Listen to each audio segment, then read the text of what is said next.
Spicy ആയിട്ടുള്ള food items കഴിക്കാനാണ് എനിക്ക് കൂടുതലും താല്പര്യം.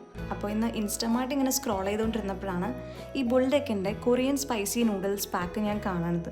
ഇതിൻ്റെ സ്പൈസ് ലെവൽ 2x ആയിരുന്നു. അപ്പോൾ ആ ഒരു ലെവൽ എനിക്ക് ടോളറേറ്റ് ചെയ്യാൻ പറ്റുന്നതാണോ എന്നറിയാൻ വേണ്ടിയിട്ട് ഞാനതൊന്ന് ഓർഡറാക്കി നോക്കി. അപ്പോൾ അതിൻ്റെ പ്രിപ്പറേഷൻ വീഡിയോ ആണ് നിങ്ങൾ ഈ കണ്ടുകൊണ്ടിരിക്കുന്നത്. എൻ്റെ ആക്റ്റുകളിൽ നിന്നും എക്സ്പ്രഷൻസിൽ നിന്നൊക്കെ ഏകദേശം ഞാൻ ഫ്രീക്വൻ്റ് ആയിട്ട് കിച്ചണിൽ കയറുന്ന ഒരാളാണെന്നൊക്കെ നിങ്ങൾക്ക് ഇപ്പോൾ മനസ്സിലായി കാണും. എന്തായാലും ഇതിൻ്റെ ടേസ്റ്റിനെ പറ്റി പറയുകയാണെങ്കിൽ ആദ്യം കഴിക്കുമ്പോൾ ഭയങ്കര ടേസ്റ്റി ആയിട്ട് തോന്നും, കുറച്ച് സ്വീറ്റ്നെസ് ഒക്കെ ആയിട്ട്. ആ ഒരു ആവേശത്തിൽ നമ്മൾ അറിയാണ്ട് കുറേ കഴിച്ചു പോകും. പക്ഷേ ഒരു 1-2 മിനിറ്റ് കഴിയുമ്പോഴാണ് അതിൻ്റെ ഒരു ആഫ്റ്റർ എഫക്റ്റ് നമുക്ക് ഫീൽ ചെയ്ത് തുടങ്ങാം. നമ്മുടെ വായിക്കകത്തൊക്കെ നല്ല പുകച്ചിലായിരിക്കും.